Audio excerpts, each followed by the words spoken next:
any such negotiations, or it can be also a decision-making scenario, there can be a lot of conflicts. And whenever there's a conflict, people will come up with multiple arguments, supporting, opposing. And most of the time, the arguments that may come up are the one which is legitimate, which they can express. But the true reasons people may not even express, because either they don't have the freedom to express it, or they are even doubting the legitimacy of the argument. I may just take 2 minutes to share one example which I was associated with. This is coming from an HR context. They are implementing an HRIS which is expected to be self-managed. For example, all of you will be able to take decisions on HR without getting in touch with an HR person by using this self-managed HRIS. Now, even after 1 year, this is not getting implemented in one of the GCCs. And while doing the internal monitoring, people have come up with multiple reasons. One, inability to allocate the required number of manpower. The second legitimate reason they were mentioning, other client pressures, the other projects which we need to do. This is an internal project, which can always happen later. There are also other such reasons coming in. But in the ultimate mapping or the network analysis, they identified the true reason was the HR professionals themselves, who are worried about losing their job, losing their relevance.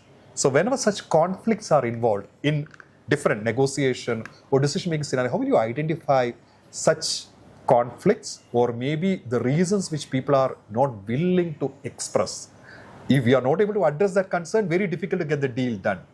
Will you be able to come up with some such initiatives wherein you were able to get the negotiation succeeded by coming with such interventions? We did something on the HRIS itself as part of the implementation. We actually put all the key stakeholders together and let them only come up with what is that which will help them, what are the challenges which they are facing currently, and then these are the 3 HRIS systems which we have. Which one do you think will serve your purpose the most? So somewhere we are already they very clearly know that, okay, this is going to help them. They also know that they are part of the solution themselves, and they are equally part of identifying first, second and third in terms of the order of priority, which one is going to help them the most. In my view, these such pieces, if you involve the stakeholders right from the beginning and take them on board, that's when some of these concerns get addressed. But if they feel that something is being imposed on them from the top, then either they will not open up, or they will do this passive aggression, or they will simply not cooperate, or try to give some evasionary tactics to delay or hold that implementation. The golden rule, in my according to me, is involve those people, the right stakeholders, right from day one.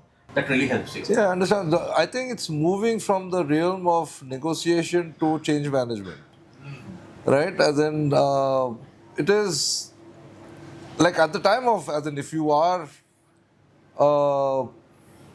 the service provider for that matter, and you are going to a client, it's truly very difficult to understand the hidden dynamics that is happening out there. But if you are an internal seller and you're selling a particular value proposition, then you would understand what the dynamics are, and thereafter you have to be inclusive in taking the stakeholders together in that journey to that transformation that you are envisaging, right?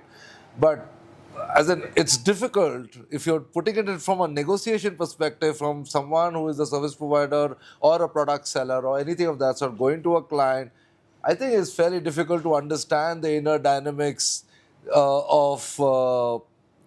unless you're walking the corridors and you are talking to many stakeholders, and thereafter then you come up with a value proposition that you can do that. But I think on the face of it, it's going to be fairly difficult. Just on that, again, in the consulting world, when you're going external client, when there are services which the same organization have provided which may have not gone well versus what you are trying to give, I think how do you first get that information, and how do you, through your internal sources, or ask client about it and then give them the authenticity again, which goes back to my previous one, like we can do it well versus what has happened in the past, why. And that's where I think history was, with a coach, if there is a coach internal that you have a relationship with, can provide those kind of insights, then you can design a value proposition accordingly. I think just to add to what you're saying, I think in the external context and also again what's kind of worked for me and what I always tell my team is, see, sometimes you need to do informal connects and conversations. That's the only time something like you're talking about, they'll open up. And I actually have an example. So, we're pushing this product and, we've gone to the sales channels and we're trying to find out how come you're selling this over this, because otherwise you're never going to get to know.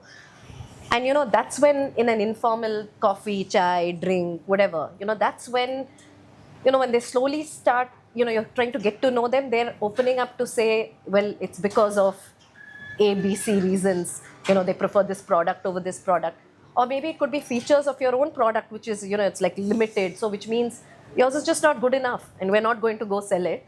Or it's beyond that, the commission that the sales agents are probably getting from another product. But sometimes I think you don't get this officially from some of these channels, and you've got to use the power of your network to connect, to build that kind of relationship. And I think irrespective of formal, informal, everything's got to work together. Yes. You've got to make this happen. Absolutely. Because, And increasingly, I think nowadays you need to get a foot in the door with some kind of product or a demo or a live instance. Otherwise, very difficult to your point Yeah, to get to your all point. the inputs. I think the sooner you can get something inside the door that you can then stand on and build on with your talks, it will be very difficult to, I think. I remember there is one, this is an example, one vendor selling a financial product for our employees. And this person reaches out first to me and gives me the value proposition. Then he reached out to my head of comp and ben, tells him what is there. Then this guy reached out to my CFO and tried to kind of tell him how it's going to benefit and how the financial, how it's a zero risk financially for him. He also reached out to our legal head around that and how it's completely, legitimate product, and so on and so forth. They finally also reached out to one of our board of directors. So there are people who try to kind of, example is more about the fact that, this connecting with different stakeholders, in terms of who is where, and then trying to reach out to everybody, and then to create a larger, alignment around, why the product is important, and everybody is going to talk about it. I agree with you. In continuation of the question, what you said, there will be many obstacles you are going to get during your negotiation. There are people, they are biased to the existing service provider. There are people, they may have some personal intention or some personal benefit which they are keeping in mind. And they will find reasons, 1, 2, 3, why we should not buy this. When you are confident that your product is best of the market, people can accept it, you have a strong history of your product, even that you will not fly unless and until you map the right stakeholder. The example what you are talking about, the guy who met all the stakeholder, one is that understanding them, what is the pain point. Second, he also given them the insight that how it can be beneficial. So tomorrow in large forum, when somebody asks this product is good or not, at least they will not object. Even though if they are not happy, they feel obliged. Somebody has came there, had a discussion, given me that spent time and given insights. I'm okay. May not be interested, I'm okay. So that always helps to, get the decision faster. But one step more that I would go is, see, to all of those discussions you have, how do you equip them in that room to have the best knowledge about, how The stakeholder. about how to vouch for you. Many times we stop at that point where we said we've had this conversation, take it, jaake, they will give you they can't, because they don't know so how have you equipped them in the most easiest way that they look knowledgeable, they're able to do that negotiation, because you're not in the room.